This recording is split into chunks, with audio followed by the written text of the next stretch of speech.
Hey everybody, this is Dream, and today we have a nice big 13-game slate.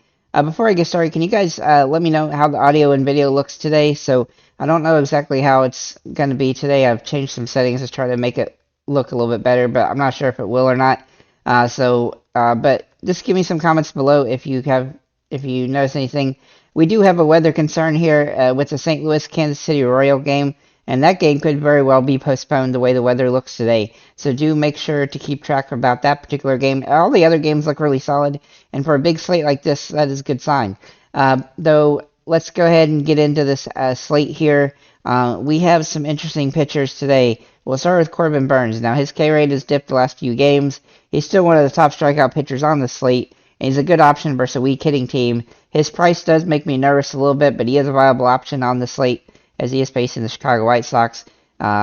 He just has been having some inconsistencies lately. Then we'll look at Blake Snell for San Diego. The matchup and park here are not ideal, but he has some good stretches over the year, and he's had a lot of wins, which does help him in the fantasy point output opportunity. If he does get a win here, he should be able to get over 20 fantasy points. And an interesting stat is he's only given up 2 home runs in the last 10 starts, so that's pretty impressive. Then we'll look at Luis Castillo for Seattle. He's been getting a lot of strikeouts, but also giving up a lot of home runs. The scoring in a lot of games has been in the 20s, but 6 of his last 10 have been over 20. 4 of them have been under 12 fantasy points. He's got a very low floor. That said, he has 2 wins in that stretch, and and Baltimore is a decent hitting team. If he can he is capable of scoring 30 fantasy points, but his off days have been pretty rough recently. Though he does have a higher floor than some of the other options in his price range, he's still a little bit risky today. Then we're going to look at, we're going to look at Verlander for Houston. Now, post-trade, he's had 1 start and scored 14 fantasy points. This matchup is a bit better, and I think he should be a viable option on the slate. Especially if he gets his K rate up, he's definitely capable of a 20 fantasy point game here, as there's only a couple guys in the LA Angels lineup that I think are very dangerous in this particular one. And he's also only given up 3 home runs in his last 10 starts. And he's had 3 20 fantasy point games in his last 4. So I think he's a great option on this slate, though he is a little bit more expensive than I'd like him to be. Then we'll look at Berrios for Toronto. Now, he's had 3 bad games in his past 10. An 18 to 25 point range game here is definitely doable, though the Cubs have been really hot lately, so he is a very contrarian option on this particular slate, but he is viable here. Lance Lynn is a very interesting situation. He's facing Colorado, and since joining the Dodgers, he's had 2 games, 2 wins, 13 strikeouts, and 2 20 fantasy point games. The matchup here is also ideal to continue this. However, he has been inconsistent throughout the year. He has a very high ERA, and so while he is viable on this slate versus this team, in a big slate like this, he's the type of guy that's contrarian that can either win you a GPP or completely sink your team. Then we're going to look at Chris Sale for Boston. Now, he's going to be limited to 4 innings in this game, according to his manager, since he's coming back from injury. But he does have some capability here, as he is facing a very weak team, and he does tend to have a decent strikeout rate. And he's also done pretty well in the minors in his couple of rehab starts where he had a lot of strikeouts in just a few innings. So I think he's in a really interesting spot, and he's pretty cheap as well. Then we're going to look at Gibson for Baltimore. Now, he's been inconsistent throughout the season, and he's high risk with mid-level reward. I mean, he is a contrarian play. He has some upside in this matchup, but it's not super ideal. He has had 5 17 fantasy point games or better in the last 6, and he's had quality starts in all those as well. So if he can squeeze a win, he would definitely get close to 20 fantasy points probably. Then we're going to look at Skubal for Detroit. Now, he is in a tough matchup here against Boston. I don't typically like to use pitchers against them, but his last 5 starts, he's had 4 16 fantasy point games or better. He had 2 really bad games, but in the 4 good games, he had no earned runs given up. But most of his games, he's been in he's lasted 4 to 5 innings. He is a contrarian high risk play, but he can pay off, as he does have 20 fantasy point upside. Then we're going to look at Oviedo. Where is he? For Pittsburgh. Now, he has an interesting matchup here against Cincinnati, but in 4 of the last 5 games, he's been over 20 fantasy points. His K rate is suspect, though, but he doesn't tend to give up a ton of earned runs. That said, Cincinnati can be a dangerous team to face, so he's high risk, high reward, but I do think he's in play on this particular slate. we have a lot of cheap plays, or cheap options that are not in good situations today. So let's go and get our catchers now. Now this position, along with first base and shortstop, seem really deep today, and then we have a couple other positions that are kind of weaker. But today at catcher, Will Smith is an obviously good option today, as the Dodgers have a great matchup against Colorado, and he's while he has been a little bit inconsistent and hasn't started every game recently, he does draw home run potential in this one, and he has very nice metrics to have that upside. Then we'll look at Real Muto for Philly. Now, he has been a little bit more inconsistent recently, but he's starting to get his batting average up a little. He's had a couple of multi-hit games, but he's also had a few duds, so he is a little bit riskier than Will Smith, but he does have some upside in this matchup, and he is capable of a home run. Then we'll look at Ryan Jeffers from Minnesota. I really do like his upside. He's hit the ball very well recently with 4 home runs in the last 10 games. He does draw really good metrics, and he has hit the ball very well, scoring fantasy points not just with home runs but in other ways, and he's also nice and cheap and helps you pay up at other positions.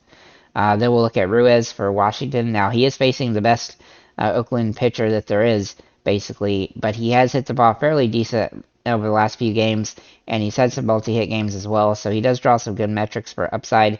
He also tends to have some home run potential, though he doesn't have as much as some guys. He is a viable option on the slate as a decent hitter and a decent guy with home run upside. And then Eric Haas for Detroit.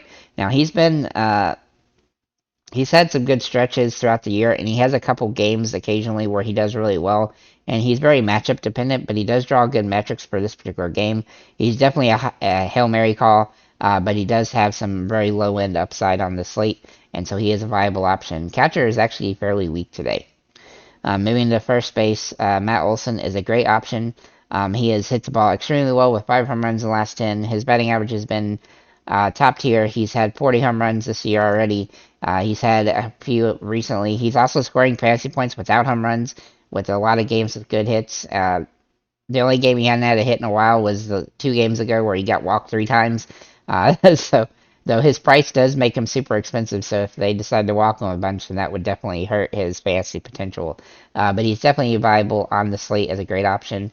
Alec Boom is also a great option today. Now, I really thought about making him a core play, as Philadelphia looks really solid today again. But he's hitting the ball very well with a 366 batting average over the last 10, and he's doing different things to score fantasy points, though his floor is pretty low. He's had a really good ceiling, and he has home run potential in this one, so he's a great option on this particular slate. I do like him a lot. We're also going to look at Seth Brown here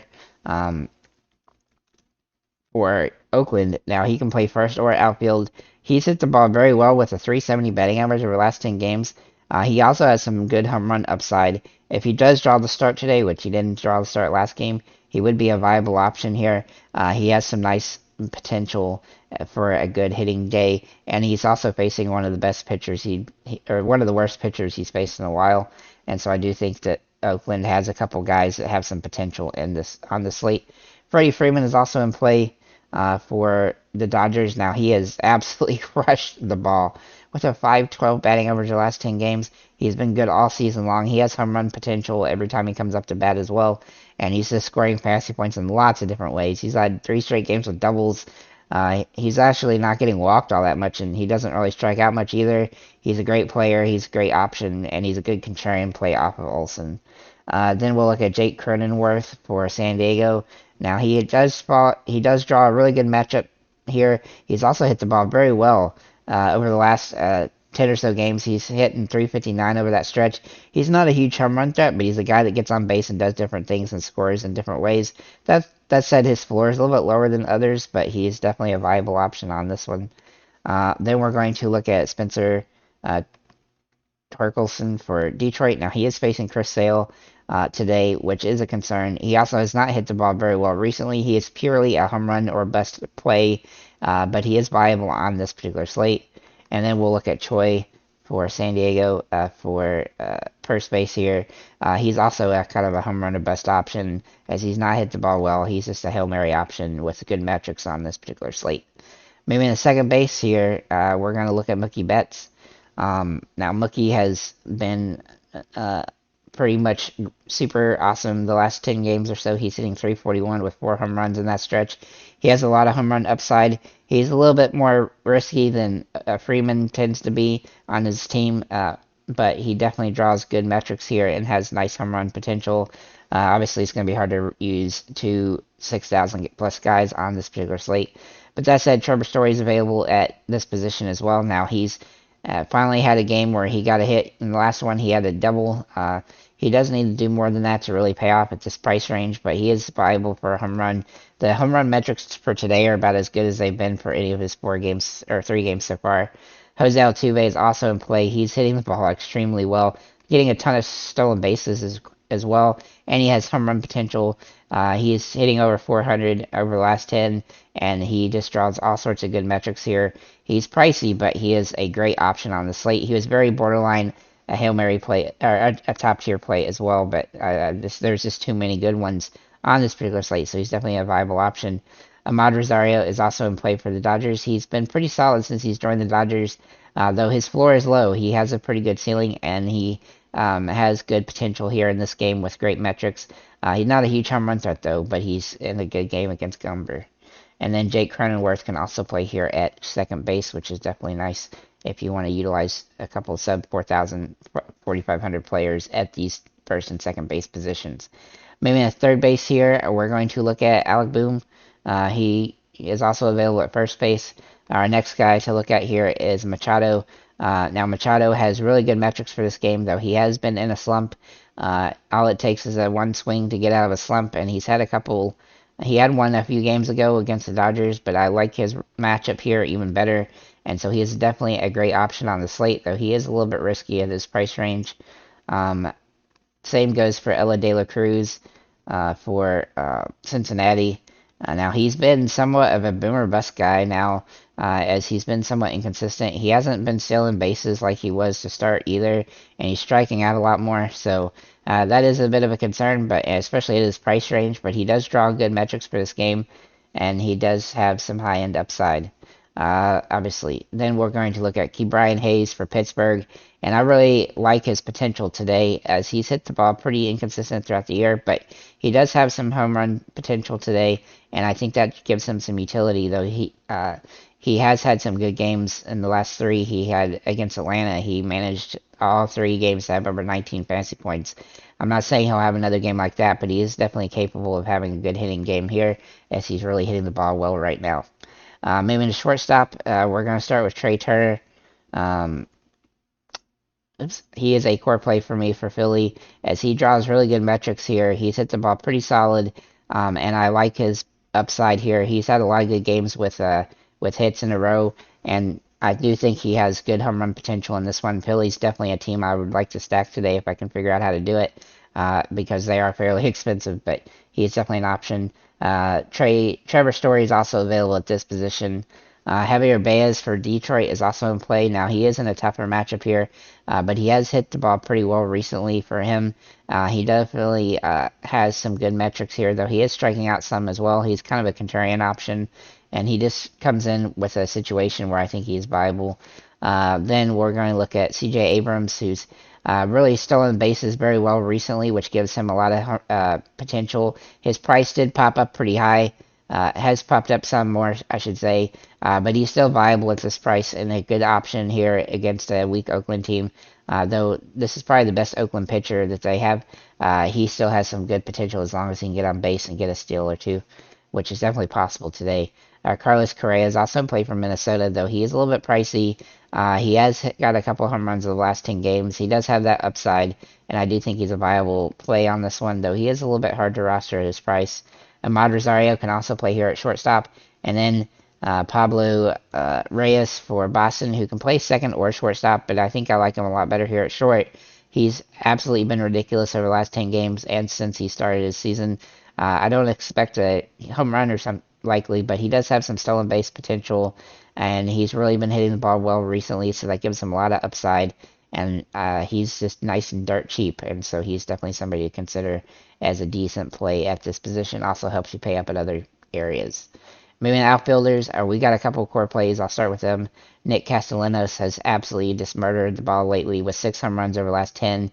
he has really good upside here. He's had 3 home runs in the last 2 games as well, and all he needs is just he's just been hitting the ball extremely well, and so hit him while he's hot, especially against weak opponents. Juan Soto also in play for San Diego. He's hit the ball very well as well. I do like his upside, and he has good home run potential here. He's had 4 in the last 10 games. He's also averaged almost 9 fantasy points a game against Arizona this season, and I think he draws really good metrics here and has a great situation. Moving for other options at this position, Tatis Jr. is in play for San Diego, though he has been in a slump.